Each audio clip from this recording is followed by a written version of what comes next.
Hello and welcome back to Raw Thoughts. Today I have a great friend of mine, the Biohacking Nurse, coming on to talk to us a little bit more about our health, what we can be doing to biohack our lives, and being able to discuss some more of health. Really is what Cheyanne Welton is here to do. So welcome, Cheyanne Welton. Thanks, Kinsey. Yeah, I can't believe this. So I know. I'm so honored to be here. yeah. So I have known Cheyanne since I was, we were like 10, 11, 12. Second grade, whatever that age is. Yeah. So second grade, I have known Cheyanne.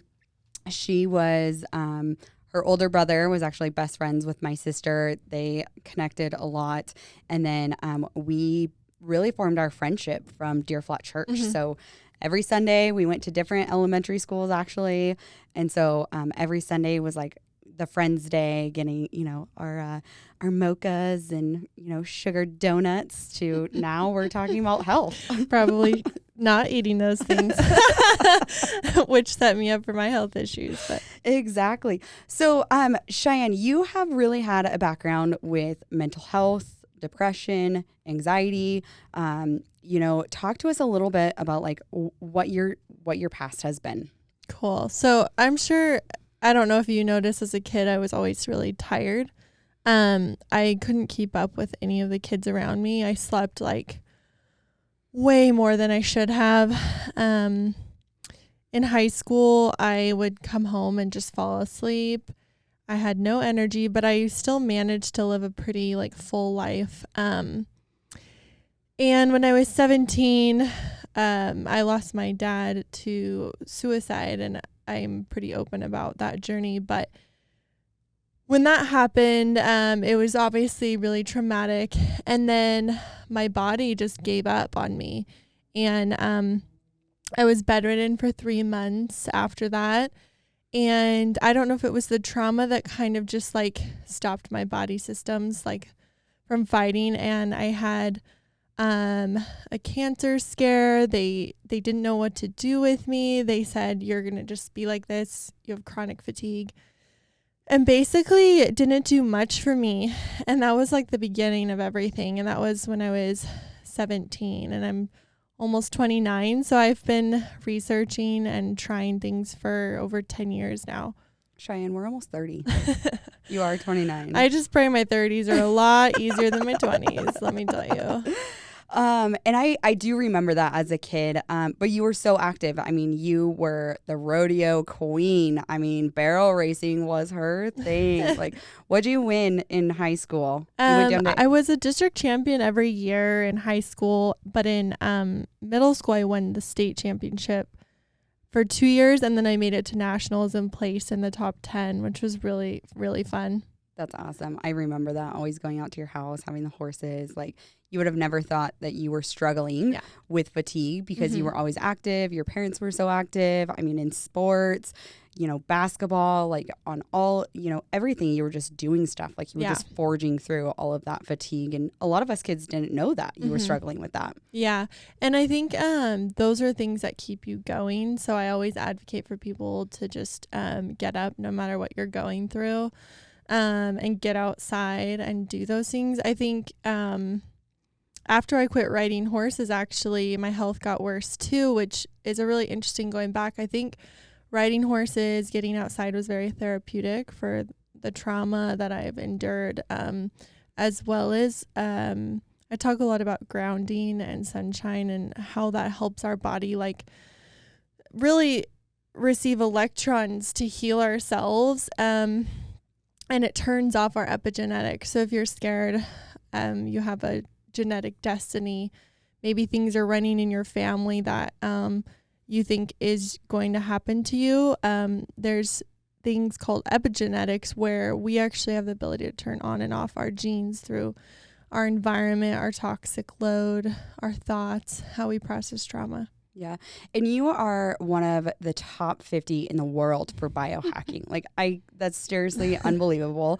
So tell me some of the grounding, the processes. Let's dive a little bit deeper into what it actually means. Like, what do you do to ground yourself and get those, healthy electrons?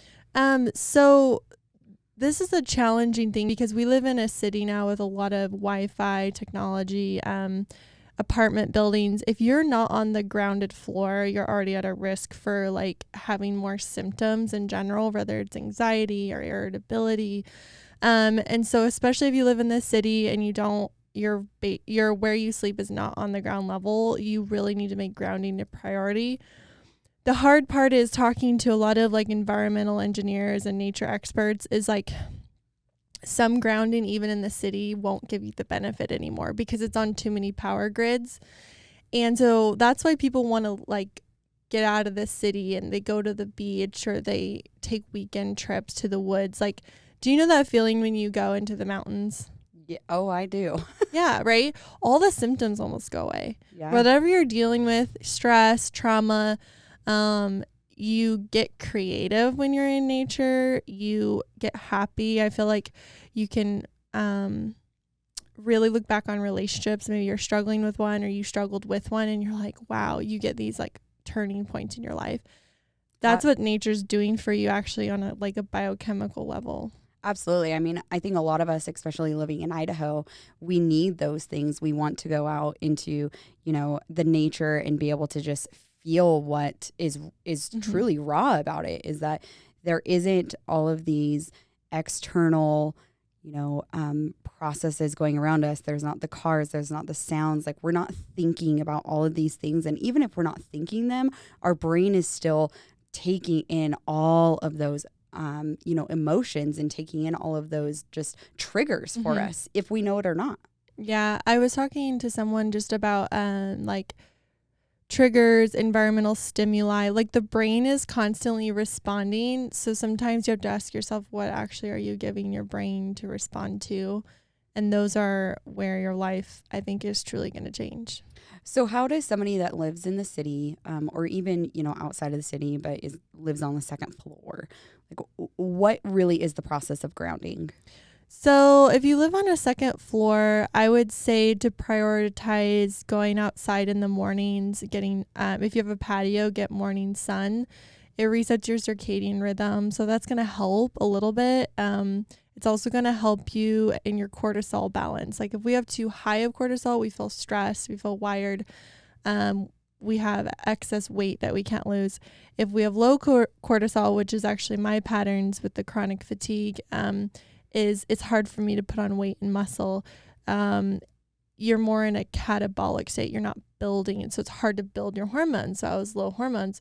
So getting morning sun actually can balance both. So it's such a great tool for everyone. And I think actually we have really messed up cortisol patterns because we rush to work before we see the sun. Yeah. And so it's really often everyone. You could pay for a test, but the things I just talked about are pretty good indicators.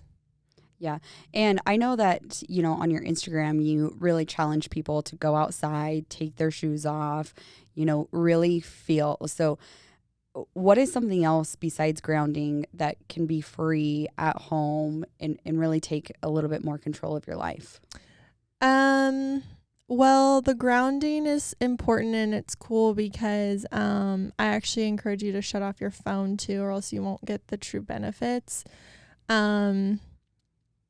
Walking I say 5,000 steps a day. The research shows 10, but I find that 5,000 is much more attainable. If you're getting 5,000 steps a day, your whole life will start to change. I've seen people walk their way out of depression and anxiety to the point where they want to start running. It was crucial in my recovery from Lyme disease, which we can talk about, but I basically started biohacking because I was so sick that I saw over 50 doctors by the time I was just like, I don't even know what to do. I was bit by a tick when I was a kid and it was undiagnosed and it was just really hard on my cellular health. It's basically like no matter what you're doing, you're just super toxic. And so I was bedridden for almost 2 years at one point in my life and I lost the ability to walk. They thought I had MS. And so one thing that I just personally made a goal was to walk. And I could only walk a block at a time when I was first diagnosed. And I was like, if people knew how weak and tired I was, like I was ashamed because I'm like, people my age don't go through this. I think it's actually more common than we think now. Chronic illness is an epidemic. And so walking was actually one of my biggest tools in recovery because I talk a lot about mitochondria being the powerhouse of your cells. It gives you your energy. It helps you overcome trauma, actually. It helps you, like when you have energy, you're probably making more money. You're making more moves in your life. People want to be around energy. You know, energy you can also feel too. So the only way to make new mitochondria, one of the only ways, is to actually move your body.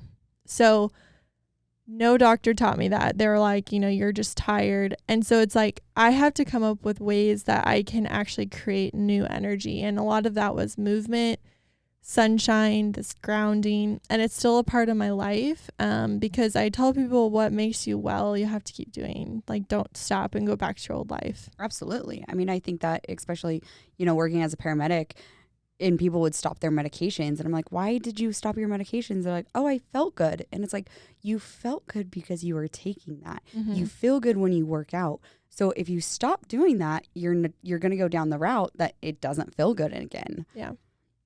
So you got diagnosed with Lyme disease. What was really the next step after that in getting your life back, really taking a hold of it?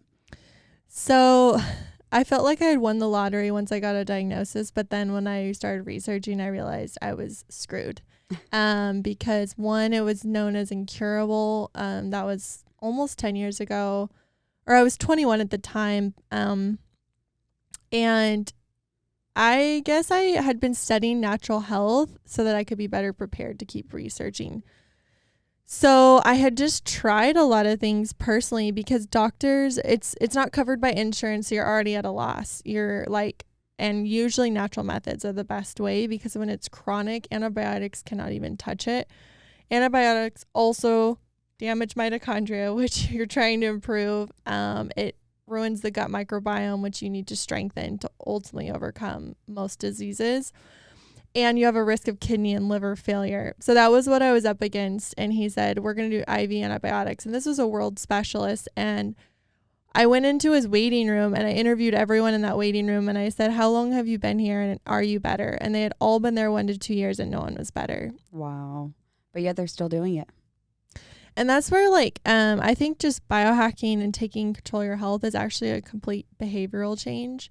And not many people are willing to do it unless they've watched you and followed you. And that's kind of why I started my Instagram, because people have been with me since day one, some of them, and they watched the entire thing. And I was just blogging about how sick I was. And just like, I was like, oh, well, today I'm struggling really bad and like I can't do anything, you know? Yeah. To today, sometimes it scares me how much I know because I watch people approach doctors and see what they're told. And like, I'm like, if you only knew what was in my head. But I try to the more I've learned and can get complex, because I take pretty complex courses now and I can really have conversations with pretty much anyone.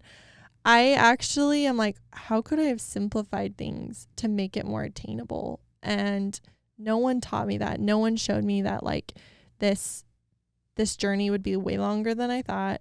So then I could actually relax a little bit.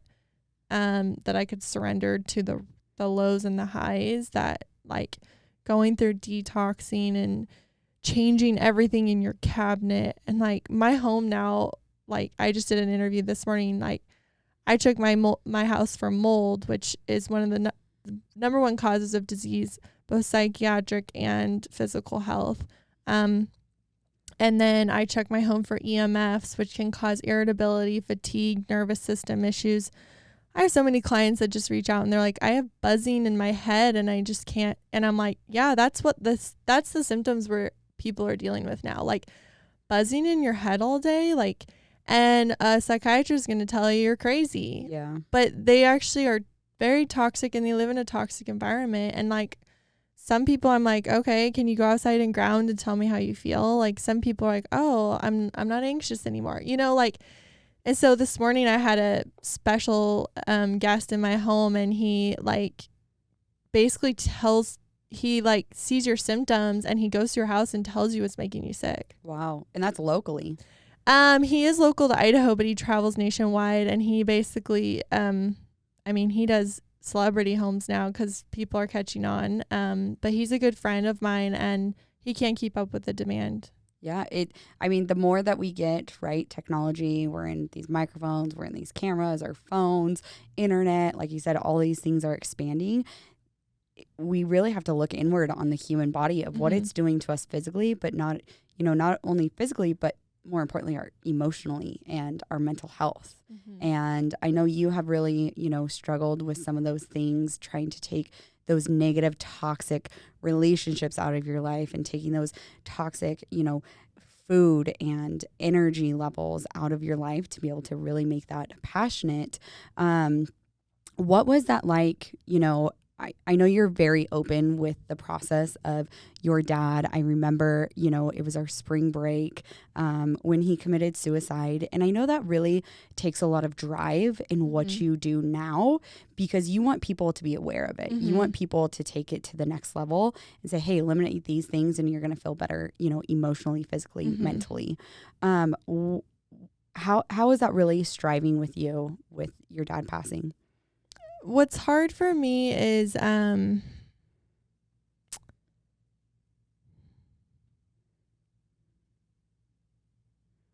I had known all these things I know now when he was struggling, I know we could have turned around his situation. Yeah. I've met people personally who have recovered from what he had. And no one ever looked at the food he was eating. I mean, he lived off processed foods and canned foods. He had mercury in his mouth, and then one of the number one causes of psychiatric illness is mercury. You get it in your fillings, and dentists have no idea the destruction it will cause in a person's life. And he also, I believe, had Lyme disease. He was hunting with us and got bit by ticks, and most people, I've read studies, and 99% of people with mental illness have Lyme disease. Wow. I remember the day I got diagnosed, and I wanted to call one of my really good friends at the time. And I remember her calling me, and before I could tell her that I had Lyme disease, she was like, the love of my life killed himself. And I'm like, what's going on? And she's like, he had Lyme disease and he just couldn't find the solutions. And so he ended his life, because he was like this amazing basketball player at Boise State, actually. And got sick overnight. And since he didn't have the right scenario, the resources, and a doctor didn't even know how to really look at him as a person, he was put on antibiotics and just got worse. And so I couldn't even tell her that day that I had Lyme disease, because I was just like, she's going through this. I don't want her to worry about me. But, it's just really hard, because my dad was medicated and it got worse, and I watched him for years. And that was part of my trauma, was like watching the person that I loved, so dearly, my biggest cheerleader. He taught me a lot of my morals and my values. He taught so many people morals and value. Totally. He was the dad where he's like, come on, kids, let's get in the car. Let's go buy you some thongs. I will never forget that day. I'm like, Cheyanne, what is your dad doing? He's like, go girls, go have fun. We'll get ice cream after this. I was like, Cheyanne, what seriously is happening right now? Well, he taught me a lot about quality time. He taught me a lot about family, my faith in God. He was a staple. Yeah. And he was like a father to many of our community. I even see people today that's like, your dad was more of a dad than my dad was. So, I think as much as I know about health, and sometimes I want to walk away from this and just be like, I want to just go live my life and be normal, because everyone's like, gosh, she goes so above and beyond to live her life. And sometimes I'm like, yeah, I just want to kind of go get drinks with my friends and not even tell them what I've been through. But then I go back to like, we will just continue to see the world get sicker and sicker unless we talk about these things and what's out there. And I pretty much, like, when a person talks to me, I almost know exactly what's going on without, I mean, I just met someone last week in Carlsbad, and I'm so glad she just told me she had heart problems. And I'm like, you're my age, you shouldn't be having heart problems. Right. And I said, have you ever been bit by a tick? She goes, yep. I said, have you ever lived in black mold? And she goes, yep. And I'm like, that's exactly why you have heart issues. And it causes AFib and these crazy things in a young person and anxiety. And she's like, who are you? Like, Right. She's literally like, where did you come from? And I'm like, here's some resources. I want to save you a decade and hundreds of thousands of dollars. Yeah, which you are. I mean, especially the way that you have really strived with the biohacking nurse, right? You went to nursing school. You were tempted going into the actual hospital setting, didn't like it. You've done, home health. And I think you really learned that education piece and really have that support behind with the nurse's degree to take you on to the next levels, the courses. But that's what you're meant here to do, like just you said, like, oh, I want a normal life. Like, do any of us really have normal lives? I mean, come on. Wonder. I'm like, because I feel like I have to have like a unicorn setting, like the clean house and the organic food. But like, that's actually probably what we were supposed to be doing in our ancestors. But like, I tell people, was your mom sick when she had you, or does your mom have health issues? Because we get a lot of our microbiome from our moms. And what was she doing? Because sometimes, like, I can't live off my mom's nutrition because she has autoimmune and health issues now. So I know for my future generations, like, I have to build my nutrition and my mitochondria up before I have kids, because I don't want them to go through what their upper generations have experienced. Right. And with each generation, it's adding on the knowledge and the strength and encouraging them and just saying, hey, this is what I learned, and I'm trying to, navigate you from not being like that as well. Well, it can go both ways. You can also pass on your toxicity to each generation. And I'm just done. And I told my fiance, we have so many battles on both sides. We're fighting divorce on both sides generationally. We're fighting mental illness on both sides. We're fighting autoimmunity, sleep issues. And I'm like, what if it could stop here? But it is a lot of work on both of our sides. Sometimes he's like, Cheyanne, how much more? How much more do I have to do? And I just like keep putting a bug in his ear, and I'm like, it'll be worth it. It'll be worth it one day when we're 60 and we're thriving and our kids and their kids are thriving. Yeah. I'm like, that's going to be the moment. And like, yeah, we had to go through the shit to clean up our generational patterns. Absolutely. And let's talk about this girl got engaged. Oh my God. I seriously cannot believe that still. And I get to be a bridesmaid, and we are celebrating this summer, and it's going to be so much fun. And even with your wedding, like, you have really tried to strive to have a great opportunity for everybody, a healthy opportunity for everybody, because that's a part of you. And, your fiance, has been with you for so much of this. Picking you up from the ground, calling your doctors, talking with your parents. I mean, being the support system that you needed. How the heck did you find him? So this is really funny because I actually met him at a really rough point in his life, and I knew I had my struggles, but I really love to help people. And so he had just gotten in a car accident and was not supposed to ever walk again and was in the ICU.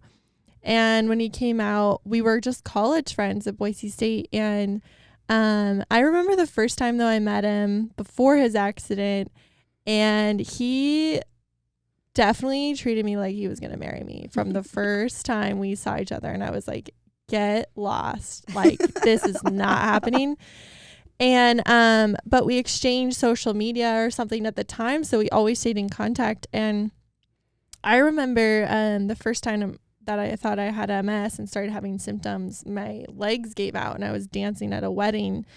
And I was so scared that I felt like so safe around him. And so I called him and I told him what was going on because I knew he had recovered from his accident and learned to walk again. And I knew he had a lot of the resources. And he said, I'm coming to get you tomorrow. We're going to go to my physical therapist and we're going to start doing some exercises. We're going to stimulate your muscles. And I remember just like from that day on, we just had a special connection that we could really depend on each other. But it took him 4 years after that for us to start dating. So he's a really special person. I think when I got in my head and I was like, why would you want to be with someone who's chronically ill? Like, why would you, he was like, these moments will turn into something so much bigger than you even can imagine. And you just like, you're already that person for people. Like you walk the walk and you fight for, health and actually healing yourself. And he was the one actually who was really supportive of me starting my Instagram. And he was like my Insta husband taking the photos. And he has been every idea I've had or every doctor I wanted to see. He never doubted me. And he's like, if this is the step that you need to take, then let's do it. And I honestly couldn't have probably done the things that I've done without him because he never doubted. Like he sees the value behind the work that I do. He also got sick in toxic mold and started to really believe what it does to your brain. And now actually it's really talked about. One of the number one psychiatrists in the world now does brain scans with people with mold, and it totally shrinks the prefrontal cortex where your personality is. And people wonder why they're crazy and they can't recover and their whole lives are changed. And so now it's proven. So back then I was doing stuff that no one was talking about and there was no resources. So it was thousands of hours of research that honestly I tell people, they go, what course should I take to learn what you know? I'm like, the School of Hard Knocks. There is no course. It's all self-taught, really. I take courses now to meet people because we're just all trying to like heal ourselves and heal our families.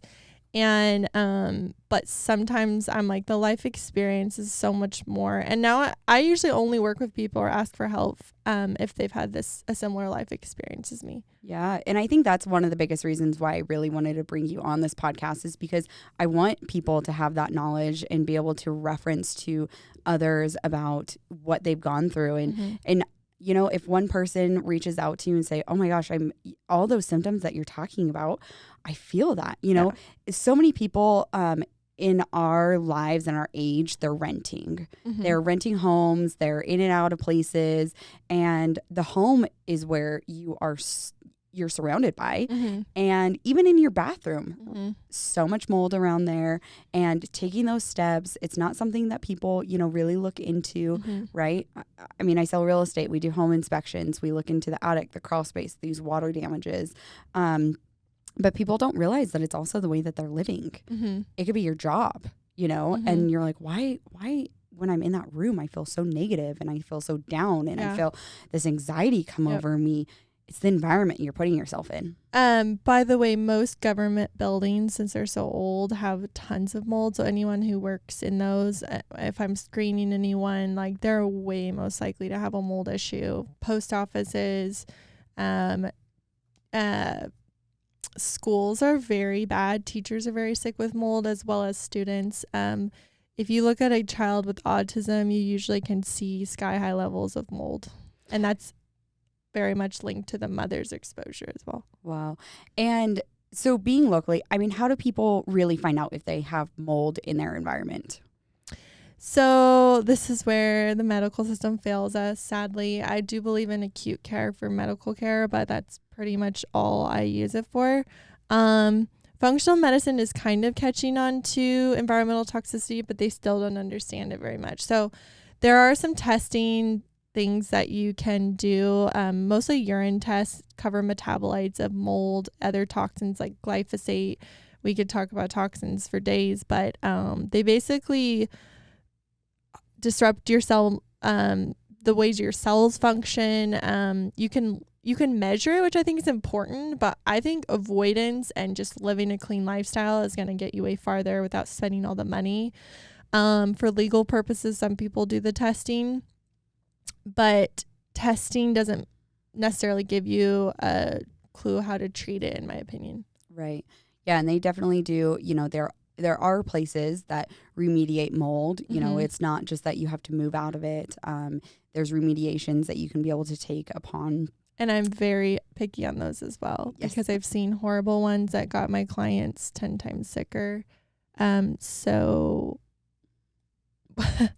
be careful on the remediation. They also, they don't understand the health aspects. And so you shouldn't even be living in your home when you're remediating. You should have specialists that know what they're doing and also know like proper ventilation, cleaning. I mean, your house should be like marked off in certain areas, which that doesn't always happen. And I have a friend who has a super nice home who can no longer live in it because they remediated wrong. Wow. And what does that remediation look like being wrong? They usually stir up more mycotoxins than they should be because they didn't wall off and have negative pressure. So they need to be utilizing those things. If there is mold, like you really need to cut off all of that out of the house and remove it. And then HEPA vacuums need to be in place because the mycotoxins are basically like a biological warfare. They're a toxic exposure. They're directly linked to infertility, cancers, like all these things that we're trying to solve in the medical world. Mycotoxins are a huge piece because they're also in the food. They're in crappy coffee. Like if you feel jittery and get stomach aches from coffee, it's probably because it's moldy. Wow. That's a big problem. And then most people have IBS. Like, what are you doing every day? What are you putting in your mouth every day? Usually like moldy foods. That's why I think the paleo movement got really big because they took out grains from the diet. Grains are very moldy. They cause a lot of IBS symptoms. And so, watching what goes in your mouth and your body, but then the home and making sure they're remediating and then making sure you can go back and live in it. But if you can't, then you have to move, which is also really traumatic for people. If your stuff's covered in it, you have to get rid of your stuff, which we did. And I told Joey, I'm like, I can't believe we made it through that. And then we have such a beautiful home now, but it's so hard for people. And this is probably why people ultimately don't get well, is that financial piece. Yeah, absolutely. Well, as we wrap up things, I would love for you to be able to tell the followers how they can reach out to you, how they can learn more, right? We just touched on such a minuscule aspect of what Cheyanne brings to the world on mental health, on health itself, on physical mold. Where can people find you? So this year, I've been on Instagram now for a long time, but I've been a little bit shadow banned when I talk about certain things. Especially my last round of COVID, I really tackled it and I talked about it. And I got shut down. I can't share as much as I'd like to. So, I started a Patreon account, which I really am having fun with because I can really say what I want to. And I give subscribers I really want to start actually bringing on experts, and then subscribers can get in on a webinar and actually get most of their questions answered, which I would have paid for years ago because I was just like, I need to find answers. And then I've done even posts to how to retrain your brain, which is really important when you're overcoming or you want to reach the next level. If you've never, your brain can only fathom what it's experienced. And sometimes when we want to get to the next level in our lives, whether it's money problems, relationship issues, health issues, our brain won't go there unless you retrain it. So I talk a lot about neuroplasticity now, what can change the brain. And I've talked a few things about that. I'm going to have an expert post with integrative pharmacist, how to use low-dose naltrexone, one of the drugs I do believe in. It has almost no side effects. It helps people with chronic pain, chronic disease, so many benefits. He even told me it's a mental health stabilizers. People have gotten off psychiatric meds. Wow. It's just why does no one talk about that? And he's a pharmacist, and he has seen, drug after drug after drug. And he's like, LDN is the shit. Like, wow. And everyone's struggling with Epstein-Barr virus, long COVID. Like, this is a great tool that it's so affordable. And there's docs online you can call up and get a prescription without even going to your doc. Like, that's the level that I think everyone should have access to that no one talks about. Yeah, let's have access to that and not opioids. Yeah, it's actually a huge cross bridge for addicts. So opioids, there's some doctors now trained. You cannot be on LDN when you're on opioids because it blocks and creates more endogenous opioid, like endogenous. Why am I blanking? I hear these terms every day. Endorphins. Oh, there you go. Okay. And that's already what narcotics are doing. But there are some doctors trained to bring down the opioids while you're working with LDN, and then gut support, how to heal your brain from this crisis. And so I've seen it even in alcoholics and, addicts. Wow. Well, I really want to appreciate you coming onto the podcast. Definitely check out the show notes. We'll have links.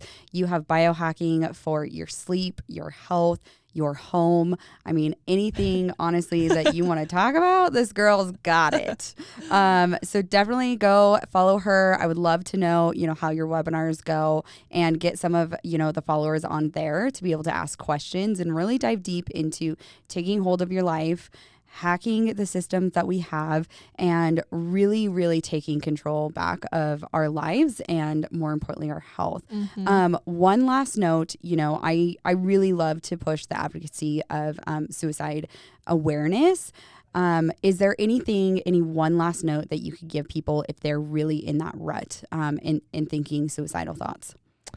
I would say first and foremost, like, call someone and tell them, and have a support system, because while you're learning the tools that you're going to need, it's going to take time and it's not overnight. And so telling someone that you're not okay, and like, actually, if you're in that place, like, do not be alone. Right. Constantly, like, have 2 to 3 advocates that can be around the clock and say, like, hey, I need to be with you at this time. Then I need to be with you, and they know what's going on. And, I pray that people have that. If they don't, like, I'm sure you know about hotlines or anything that you can mention, because suicide rates are rising, like, astronomically right now. We're seeing a lot of suicides within teens. We're seeing a lot of suicides even, really across broad age range, male, female, because we're not doing a good job about talking about things like that. We're not doing a good job about talking about our problems. And, that's why I really want to bring people on here with life experiences, because like you mentioned, you don't know how to get to that next level because you've never experienced it. So really, Raw Thoughts is about bringing on people with life experiences for free knowledge for you, so you can get to the next level of your life. So, Cheyanne, I am so excited to watch where you go. You have been a huge support system for me in my life, and definitely will have you on and talk a little bit more in later episodes. So, thank you again for coming, and followers on Raw Thoughts, I would love for you to, once again, take a screenshot with my girl Cheyanne, tag her, the Biohacking Nurse, and share it to all your friends, your family. If you know anybody, send them their way. So thank you again, and I hope you have a good day. Thanks for listening. Thanks for having me. Absolutely. Thank you for tuning into the show today. Your feedback is very important to me. If you could leave a review, as well as follow me on Instagram at rawthoughts.podcast, and email in at m.rawthoughts@gmail.com if you have any guest suggestions.